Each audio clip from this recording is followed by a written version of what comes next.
No one roots for you until everyone roots for you. That's just how it works. People won't root for you because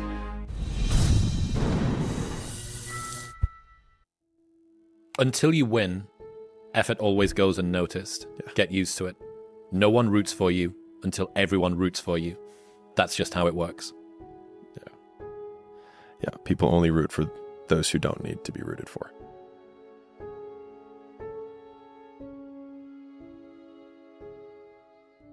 It's strange to think about how mimetic and fallible everyone, me and you, everybody that's listening to this is. There's stuff that I've said on this podcast for like 6 years, since the first time that I ever said it, 7 years. And it's only been within the last 18 months that it's gone viral. Yeah. It's the same sentence, the exact same sentence, said into the same microphone, slightly nicer lighting. And in some ways it's reassuring because you go, I knew that was right. I knew that thing that I was saying was right, and I kept saying it until people realized that it was right. But another part of it is the medium matters more than the message in many ways. The frame matters more than the picture. I would say that the medium and the message are inextricably linked. Like if Elon Musk tweets, I'm taking it, it will get a zillion shares because he's the richest man on earth and has done more entrepreneurial endeavors that have pushed humanity, I think, more than anyone else at this point. And so like you can't separate the message from the messenger. And I remember when I was in middle school, I learned this lesson where I was in Spanish class and there was the class clown or whatever. And I was like, I want people to laugh at my jokes. And so I made a joke that was a joke that guy probably would have made. And it was a self-deprecating joke. But the thing is that like that guy was kind of a bum, and like him making self-deprecating jokes made sense because of the context of who he was. But I was a straight A student who was really good at sports, and no one thought it was funny. And fast forward, 10 years, there was a joke that I had in our fraternity, which is there's nothing funny about an in-shape body. And so like I agree with you in that the medium of the message matters. And so people won't root for you because we use the delivery mechanism usually as a filter for whether we should even trust the source. And so I tell the story of the teacher who's talking about dollar cost averaging into the S&P and giving investing advice. Like they might be like, man, like I give better investing advice than Warren Buffett does. Like he's saying the same thing as me. It's like, and you know what? You're probably right. The only problem is you didn't build Berkshire Hathaway. And so no one gives. And so the thing is that we use someone's evidence and authority as a filter for how little we need to process the information. Because if you're listening to a teacher, you have to then think, okay, can I separate the message from the person? Can I independently analyze this and say, is it good, is it bad?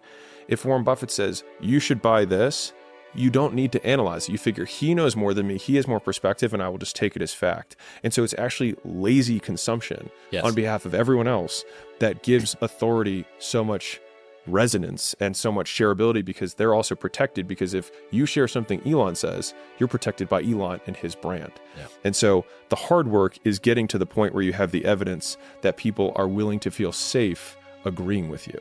And the only way for them to feel safe agreeing with you is for you to disagree with them for a very long period of time until you prove that you're right. Rory Sutherland's got an idea where he says, no one gets fired for hiring KPMG. Yeah, such a good line.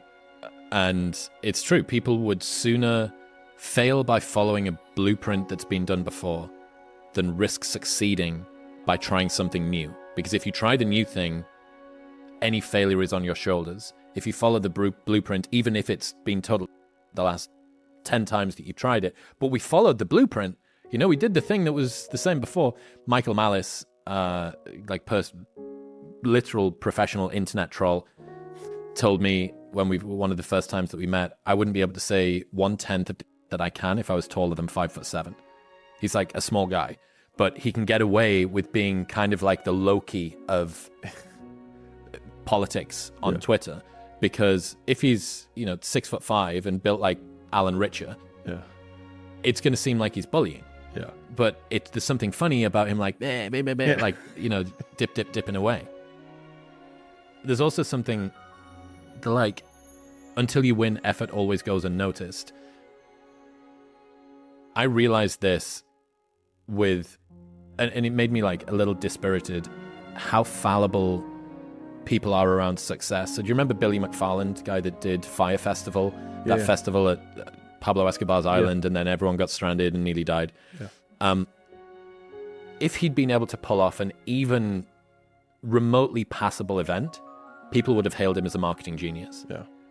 Regardless of the fact that he was continually flying back to New York to raise money in an unethical way for a project that he didn't know if it was going to work and all the rest of this stuff. So literally the line between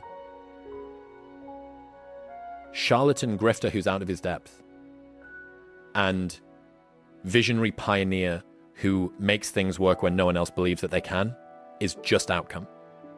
Everyone thinks you're crazy until it works.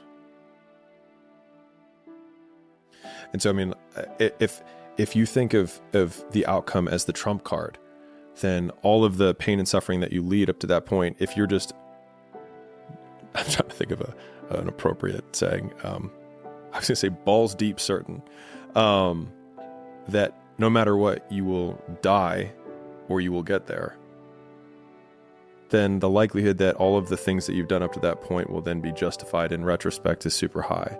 And I actually see that as super compelling, as a thing to latch onto in harder times. Yes, but the ends justifying the means is a slippery slope. I'm a Machiavellian guy, so. Have you seen, speaking of that, and you mentioned Robert Greene earlier on, you should buy the 25th anniversary edition of 48 Laws of Power, which just came out last year. Yeah. It's leather-bound, gold embossed. I have. Oh, you got it? And you've seen the thing on the edges? Yeah. His face is very cool. The best. Yeah. The super cool printing. Yeah. Dude. So for the people that don't know, you remember you would get those things in packets of cereal when you were a kid, and you could sort of move a little bit of plastic from left to right, and it would look like a football player was running or something like that. It's basically the same, but on the edge of a book. If it's flat, it's just gold foil. If you open it one way so that the pages splay out, it's Robert Greene's face. And if you open it so the pages splay out in the other way, it's Machiavelli's face. The coolest book. And I've seen a lot of influencer gifting of books is a big deal at the moment. You know, you send the book out and maybe they'll post about it and it'll help with sales or whatever. And there's some very elaborate ways. I'm sure that you've received some of these, because I know that you're on the same mailing list as I am. There's some of these that are super, super elaborate. And I remember being like, oh, that was like, I don't know, like cool or whatever. But that Robert Greene book, as soon as I saw that it did that, I'm sending video of this to anyone that I can. Like, this is like magic. Yeah. So, yeah, what is it? You're doing sales because you sucked at marketing. You're doing marketing because you sucked at product. It's a great Navalism. Yeah, it's so funny because, like with the book launch, I didn't do any of that. I want people to read the book. Because, like, if someone posts about the book before the book's out, then, like, I wanted no one to have read the book until the day it was out, you know? But yeah, the longer I've been in at least the business game, and we were talking about Legendary Foods, it's just product. Like, I had a roommate way back in the day who's now a really successful entrepreneur, and we were both like early days port. We happened to live together, and he read this book. He just told me the title, and it just like stuck with me. He said, "Too Good to Fail." And I just love that as a frame. It's like, if I open a sandwich shop, how can I make the sandwiches too good? Like, just if someone takes a bite, they're like, this is the best sandwich I've ever had. Like, if you just get that, then the rest of it doesn't matter. And so when you're like, I mean, I think about this in business decisions, but probably also in life decisions. I think Tim Ferriss talks about this, the one big domino. It's like, what is the one thing that if I just get this one thing right, everything else shrinks into irrelevance? And I think about that from like the hero story of what you said with Joe Rogan, which I love that frame. It's like, okay, boom, now you're present in your movie. What would that guy do? It's like, well, what one big thing could that guy accomplish that would make all of the mediocrity of your life up to this point irrelevant? And why are you not putting every single ounce of your effort to prove that one point so that you could then justify everything up to that point? So it wouldn't have been mediocrity. It would have been the path to get there. Exactly. Thank you. It would have been the journey.